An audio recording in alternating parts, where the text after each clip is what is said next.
સ્થાનિક સ્વરાજ્યની ચૂંટણીની જાહેરાત થતાની સાથે જ આમ આદમી પાર્ટી, કોંગ્રેસ અને ભારતીય જનતા પાર્ટી મેદાને ઉતર્યા હતા. ઘણા બધા એવા વિસ્તારો હતા કે જ્યાં આશા અપેક્ષાઓ હતી કે આમ આદમી પાર્ટી ખૂબ જ સારું પ્રદર્શન કરશે, પરંતુ સૌથી મહત્વના જે બે કહેવાય છે કે શહેરો હતા એ રાજકોટ અને સુરત હતા કે જ્યાં અપેક્ષાઓ હતી કે આમ આદમી પાર્ટી છે પોતાનું ખાતું ખોલી શકશે, પરંતુ આશા અપેક્ષાઓ અને સંભાવનાઓ પર પાણી ફરી વળ્યું છે, કારણ કે સુરતમાં છે આમ આદમી પાર્ટી છે તે નિષ્ફળ રહી હોય તેવા દ્રશ્યો આવ્યા છે. આમ તો સુરત એ ખૂબ મહત્વનો ગઢ આમ આદમી પાર્ટી માટે ગણાય છે, પરંતુ આ બધાની વચ્ચે આજે જે પરિણામો આવ્યા છે એ વચ્ચે બબાલના દ્રશ્યો પણ સુરતથી સામે આવ્યા છે. નમસ્કાર, ગુજરાત BS9 TV ન્યૂઝમાં આપની સાથે હું છું ભગવતી વિશાવડિયા. સ્થાનિક સ્વરાજ્યની જે ચૂંટણીનું પરિણામ અત્યારે જાહેર થઈ રહ્યું છે, ભારતીય જનતા પાર્ટી ખૂબ લાંબા એવા અને સારા એવા આંકડાઓ સાથે, રેકોર્ડ સાથે આગળ હોય તેવા દ્રશ્યો અને સંભાવનાઓ અત્યારે દેખાઈ રહી છે.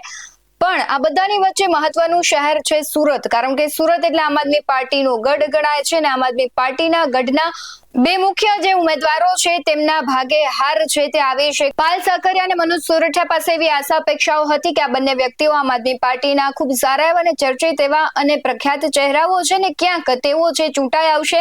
આમ આદમી પાર્ટીને પણ તેમની પાસે આશા અપેક્ષા હતી અને જે પ્રમાણે ચૂંટણીના પ્રચાર દરમિયાન દ્રશ્યો સામે આવી રહ્યા હતા કે એક બાજુ ભારતીય જનતા પાર્ટીની સભા હોય, બીજી બાજુ આમ આદમી પાર્ટીની સભા હોય અને આમ આદમી પાર્ટીની સભામાં ખૂબ મોટી જનમેદની હોય, ત્યારે એવો ક્યાંક આચારો વર્તારો એવો લાગી રહ્યો હતો કે આમ આદમી પાર્ટી છે સુરતમાં સારી બેટિંગ કરશે, પરંતુ જે પરિણામો આવ્યા છે તેમણે સૌને ચોંકાવી દીધા છે. અમુક જ એવા શહેરો અને ગ્રામ્ય વિસ્તારો છે કે જ્યાં આમ આદમી પાર્ટી છે પોતાનું ખાતું ખોલી શકી છે. બીજી બાજુ કોંગ્રેસને જેટલું મળે એટલું લાભમાં હતું, એટલે ઘણી બધી એવી સીટો છે કે જ્યાં કોંગ્રેસે સારું પ્રદર્શન કર્યું છે, પરંતુ ભારતીય જનતા પાર્ટીએ ખૂબ મહત્વનું અત્યારે કહેવાય કે પ્રદર્શન, અને જે પ્રમાણે આપણે વાત કરી રહ્યા હતા કે હર્ષ સંઘવી અને જગદીશ વિશ્વકર્મા માટે એક ચેલેન્જ હતી, આ ચેલેન્જમાં ક્યાંક બંને ખરા ઉતર્યા હોય તેવા દ્રશ્યો સામે આવ્યા છે.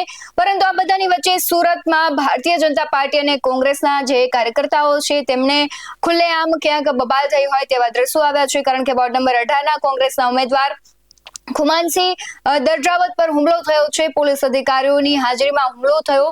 વિડીયોમાં ભાજપના વિજેતા ઉમેદવાર દિનેશ રાજપુરોહિત હુમલો કરતા દેખાઈ રહ્યા છે. હુમલો શા માટે થયો છે તે તો તપાસનો વિષય છે, પરંતુ પોલીસે વચ્ચે પડીને અત્યારે તો મામલો થાળે પાડ્યો છે. પરંતુ આ બધા દ્રશ્યો આવ્યા છે, ક્યાંક સેલિબ્રેશન થઈ રહ્યા છે, બીજી બાજુ ક્યાંક છે અત્યારે અણગમા જેવી સ્થિતિ થઈ ગઈ છે, ક્યાંક ઉદાસીનતા છવાઈ ગઈ છે. આ બધાની વચ્ચે જે કહેવાય છે કે જાણીતા ચહેરાઓ હતા, જેમ કે રાજકોટ કોંગ્રેસના આરજે આભા હતા, નૈનાબા હતા, બધા જ ચહેરાઓ ચર્ચાનું કેન્દ્ર બન્યા હતા.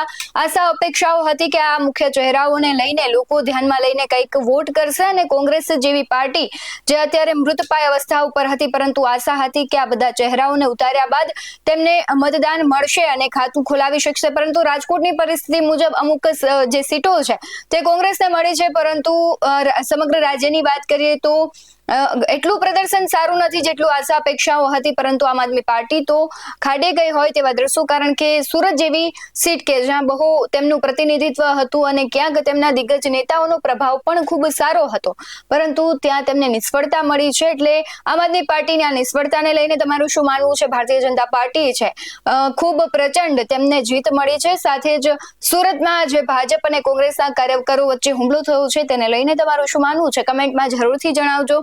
બાકી આવા જ વધુ અહેવાલો સાથે ફરી મળતા રહીશું. તમે અમારી YouTube ચેનલને સબસ્ક્રાઇબ કરવાનું, અમને Facebook અને Instagram પર ફોલો કરવાનું ભૂલશો નહીં. બાકી અવનવી અપડેટ્સ મેળવવા માટે આપ જોતા રહો BS9 TV ન્યૂઝ. નમસ્કાર.